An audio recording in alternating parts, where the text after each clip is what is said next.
Episode की शुरुआत में हमें ईशा को दिखाया जाएगा जिसके हाथ में रिपोर्ट होता है वो प्रेगनेंसी की नहीं, वो ब्लड कैंसर का रिपोर्ट होता है। अभी उसे कुछ देर पहले ये रिपोर्ट पता चला जब वो हॉस्पिटल में थी तो उसने सुसाइड करने की कोशिश करती है। जब वो ट्रेन के पास आती है लेकिन हमारा हीरो मिस्टर फू उसे बचा लेता है। जहाँ ईशा कहती है, क्या मिस्टर फू तुम मुझसे बहुत ज़्यादा मिस कर रहे थे और क्या तुम अब भी लव करते हो? जहाँ कहता है तुम्हें चलना होगा ब्लड ट्रांसफ्यूशन के लिए इसी वक्त। जहाँ ईशा कहती है, पर मैं तो सोची थी कि तुम मुझसे बहुत प्यार करते हो और शायद तुम मुझे बचाने आए हो। तो कहता है, मिस्टर फू ये तुम्हारी भूल थी, तुमने मेरी बेस्टी के साथ जैसा किया है उसका अंजाम तो तुम्हें भुगतना पड़ेगा। यानी उसकी बेस्टी नी का जो एक्सीडेंट ईशा ने करवाया था ऐसा नी ने कहा होता है। और ठीक उसके गाड़ी के पास ईशा खड़ी होती है जिसकी वजह से मिस्टर फू को लगता है कि सच में उसने ही करवाया था। तो वो सारा ब्लड लेके ईशा का नी में ट्रांसफ़र कर देता है। जहाँ नी आती है और ईशा के जहाँ से ब्लड होता है उसके वहाँ पे अपने फिंगर से काफ़ी ज़्यादा पुश करती है जिसके वजह से ईशा नी को पुश करती है। लेकिन एट ए टाइम मिस्टर फू उसका गला दबा देता है और ईशा को कहता है, क्या लगता है तुम्हें कि तुम दोबारा नी को मार डालोगी? पर ऐसा नहीं होगा, वो मेरी रिस्पॉन्सिबिलिटी है और अगर ऐसा तुमने दोबारा से प्रिटेंड करने की कोशिश की तो मुझसे बुरा कोई नहीं होगा। ईशा जहाँ कहती है, मिस्टर फू तुम तो मुझसे बहुत प्यार करते थे पर तुम मुझसे क्या कर बैठे? और यहाँ वो अपने बीमारी को लेके सोच रही थी। जहाँ काफ़ी कस के मिस्टर फू ने ईशा का गला दबाया था, उसका दम घुट रहा। उधर उसकी मॉम की कॉल आती है कि उसके घर की जो प्रॉपर्टी होती है फ्रेंड वो सोल्ड आउट हो रही थी। जहाँ कहती है ईशा, माँ मैं कुछ इंतज़ाम करती हूँ पैसों की, डोंट वरी। बेचारी ईशा बहुत बुरी तरीके से फंसी हुई थी, एक तो उसकी बीमारी जो कि पता नहीं थी। तभी वहाँ उसको डॉक्टर जिसका वो ट्रीटमेंट कर रहा होता है ईशा का काफ़ी टाइम से, तो कहता है तुम्हें पता है तुम्हारे पास टाइम नहीं है ईशा, तुम कैसे ये सारी चीज़ को डील करोगी? तो ईशा कहती है, मुझे नहीं पता। तभी वहाँ मिस्टर फू आता और कहता है, ये कौन है? ओह अच्छा, तो ये इसके साथ तुम हुकअप कर रही थी मेरे ना होने के बाद, यानी कि मैं आज ऑफिस से पहले आ गया था, तुम ये सब कर रही थी। जहाँ ईशा बोलती है डॉक्टर को तुम यहाँ से जाओ और मिस्टर फू उसके साथ फोर्स करने लगता। जहाँ ईशा कहती है तुम रॉन्ग हो, ऐसा मैंने कुछ नहीं किया। लेकिन कहता है, नहीं मैं तुम्हारा हस्बैंड हूँ और मैंने तुम्हें छोड़ दिया तो शायद तुम्हारे पंख निकल आए हैं, इस वजह से वो उसके साथ इंटीमेट हो जाता है फोर्सफुली। बट ईशा कुछ नहीं बोलती, उसके माउथ से बहुत ज़्यादा ब्लीडिंग गिर रही होती है। उसने सोचा होता है कि जिंदा रह के क्या करेगी, वैसे भी वो बोझ बन चुकी है और उसने सुसाइड का अगेन डिसाइड किया होता है। उसका ड्रीम था कि मिस्टर फू काश अच्छे से उससे प्यार करते, काश उसकी शादी को वो प्रोटेक्ट करते, उसे समझते। इधर जो है मिस्टर फू चारों तरफ ढूंढता है, जहाँ देखता है ईशा को, जो कि ईशा ने अपने हाथ की नस काट ली थी बाथटब में और काफ़ी ज़्यादा ब्लीडिंग बह चुकी थी। तभी वो उसे हॉस्पिटल एडवाइस करता है और कहता है तुमने ऐसा क्यों किया? तो यहाँ पे कहती है, मेरे पास जीने की कोई ऑप्शन नहीं है, तुम मेरे हस्बैंड हो के मुझ पे फिजिकल अटैचमेंट करते हो, वो भी प्यार से नहीं फोर्सफुली से। कौन सी वाइफ ऐसा चाहेगी? तब जैसे तैसे ईशा ठीक होके अपना घर आती है, जहाँ उसका लॉयर होता है। वो अपने लॉयर से, अब फ्रेंड लगता है मिस्टर फू को कि ये भी इंसान इसको हुकअप करवाता है, यानी कि ईशा के कैरेक्टर लेस लड़की है, वो ये सोच चुका था। जहाँ वो कहती है कि ऐसा नहीं है, तुम गलत सोच रहे हो, ये मेरा लॉयल है। कहता है, मैं कैसे मानूँ, तुम क्या करती हो मेरे पीठ पीछे? मुझे अब सब समझ में आ गया, मैं जब लेट ऑफिस होता है तो तुम्हें मौके का फ़ायदा उठाती हो हर लड़के से। क्यों मैं सही कह रहा हूँ ना मिस ईशा? बस बहुत हुआ, ये मेरा लॉयल है और इसे मैंने अपने लिए हायर किया है क्योंकि मुझे आपसे डिवोर्स चाहिए। जहाँ मिस्टर फू कहता है, क्या तुमने मेरे से बिना पूछे बिना परमिशन लिए डिवोर्स का फैसला ले लिया? तुम्हें क्या लगता है क्या मैं ऐसा होने दूंगा? कहती है, मुझे आपसे डिवोर्स चाहिए, this is my final decision. जहाँ मिस्टर फू काफ़ी गुस्सा करता है और कहता है, मैं तुम्हें अभी इसी वक्त जान से मार दूंगा लेकिन तुम्हारा ये ख्वाब कभी भी पूरा नहीं करूँगा। जहाँ ईशा कहती है कि तुम मुझे ज़िंदा रहने नहीं देते हो, तुम मुझे ज़िंदा मरने नहीं देते हो, तो आखिर तुम मेरे साथ क्या करना चाहते हो?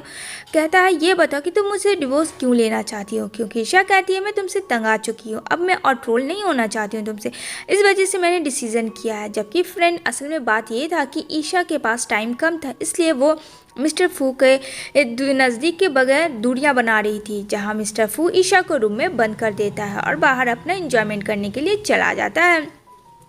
जहाँ बहुत सारे फ्रेंड लोग होते हैं तो काफ़ी इंजॉय कर रहा होता है। तभी सडनली मिस्टर फू को याद आता है ये काफ़ी ज़्यादा टाइम हो गया है और ईशा को तो उसने रूम में बंद कर दिया है।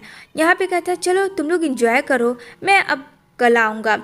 इतना कह के वो जब दरवाज़ा खोलता है तो ईशा नीचे ज़मीन पे लेटी भी होती है। तो वो देखता है कि वो जिंदी है या मर गई। कहता है नाटक बंद करो और उठो। लेकिन फ्रेंड उसकी सच में तबीयत बहुत ज़्यादा ख़राब थी और वो पूरी बेहोश हो चुकी थी। जहाँ काफ़ी ज़्यादा मिस्टर फू डर जाता है और कहता है ईशा होश में आओ। जहाँ ईशा कहती है मुझे तुमसे डिवोर्स चाहिए।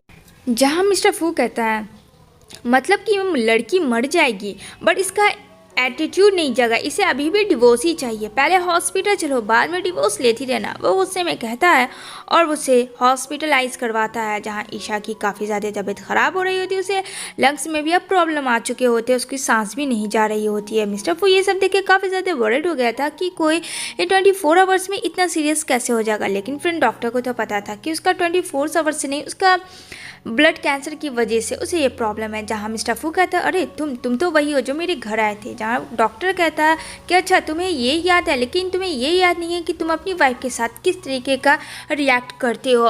उसे तुम्हारी नीड है लेकिन शायद तुम उस चीज़ को नहीं समझोगे, और वो उस बीमारी को भी नहीं बताता है। इधर मिस्टर फू कहता है ईशा को क्या अब तुम ठीक हो। जहाँ ईशा कहती है हाँ मैं ठीक हूँ। यहाँ पे कहता तुम काफ़ी चेंज हो चुकी हो ईशा, जो 4 साल पहले मुझसे वो ईशा थी वो तो है ही नहीं मेरे पास। जहाँ ईशा सोचती है कि काश ऐसा कुछ ना तुम्हें लगता।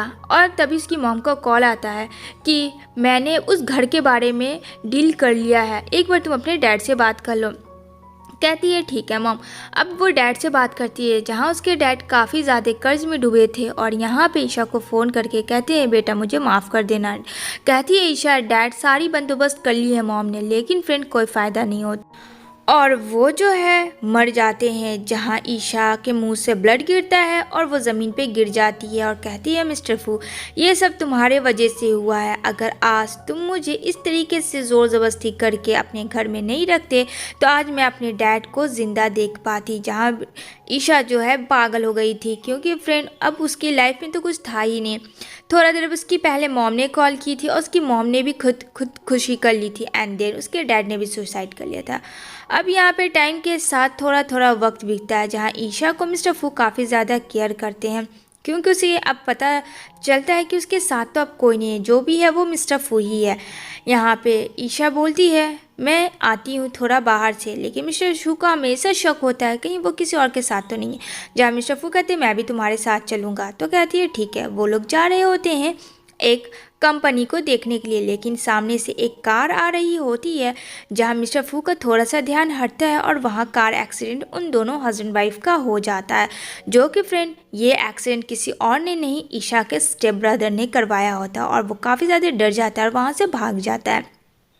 यहाँ ईशा की ज़्यादा और तबीयत ख़राब हो जाती है, लेकिन मिस्टर फू इतना होने के बाद भी वो कॉल करता है एम्बुलेंस को और बोलता है जल्दी से यहाँ आ जाए। जहाँ उसकी मॉम होती है और मिस्टर फू कहता है कि ईशा कैसी है, वो ठीक तो है। जहाँ उसकी मॉम बोलती है हाँ सब ठीक है, पर तुम ऐसा रिएक्ट मत करो, तुम्हें अभी डॉक्टर ने बेड रेस्ट बोला है। कहता नहीं मॉम, क्योंकि फ्रेंड उसका जो किडनी है वो हल्का सा डैमेज हो चुका था मिस्टर फू का, जिस वजह से उसे बेड रेस्ट होता था। लेकिन फ्रेंड वो ईशा के बारे में ही सोचा था।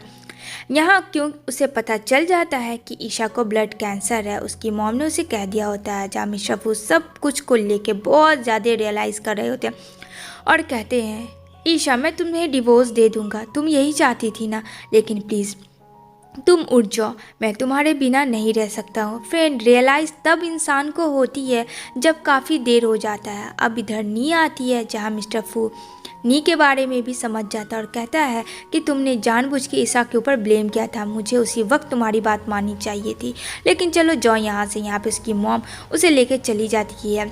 यहाँ पे मिस्टर फू रात दिन एक कर देते हैं ईशा के लिए, लेकिन नी को ये अपने गलती की भी कहीं ना कहीं रियलाइज़ होती है कि उसने बहुत रॉन्ग किया।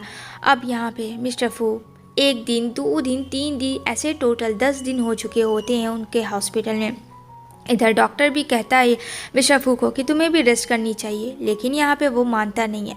तभी यहाँ पे बोलते हैं ईशा चेकअप करने के लिए। जहाँ वो चेकअप हो रहा होता है तो फ्रेंड पानी में किसी ने जानबूझ के पॉइज़न मिला दिया होता है, जहाँ काफ़ी ज़्यादा मिस्टर वू गुस्सा करता है और बोलता है कि इसके बारे में पता करो कि कौन है, जो कि फ्रेंड किसी और ने नहीं, नी ने ही करवाया होता है। उसे रियलाइज़ नहीं था, उसको जानबूझ के ऐसा किया था ताकि वो मर जाए, लेकिन मिस्टर फू को उसे पता चल जाता है और नी को अरेस्ट करवा देता है।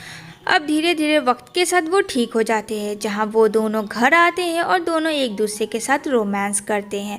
तभी यहाँ पे बोलती है मिस्टर फू, मुझे माफ़ करना ईशा, मुझे पता है तुम्हें क्या चाहिए, और ठीक उसके अकॉर्डिंग सोचता है कि उसे वो सरप्राइज़ देगा। लेकिन फ्रेंड यहाँ बार बार ईशा की तबीयत ख़राब हो रही थी, क्योंकि फ्रेंड धीरे धीरे वक्त बहुत करीब आ रहा था।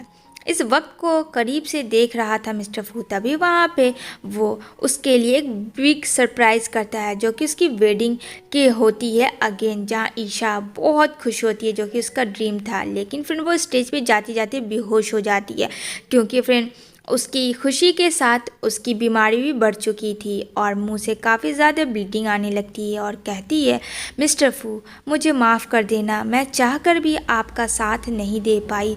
मुझे पता है मैं आपसे बहुत प्यार करती हूँ, आप रिग्रेट फील मत करना मेरे मरने के बाद, और आप ज़रूर दूसरी शादी कर लेना और कोई ऐसी लड़की अपनी लाइफ में लाना जिससे आप बहुत ज़्यादा खुश रहें।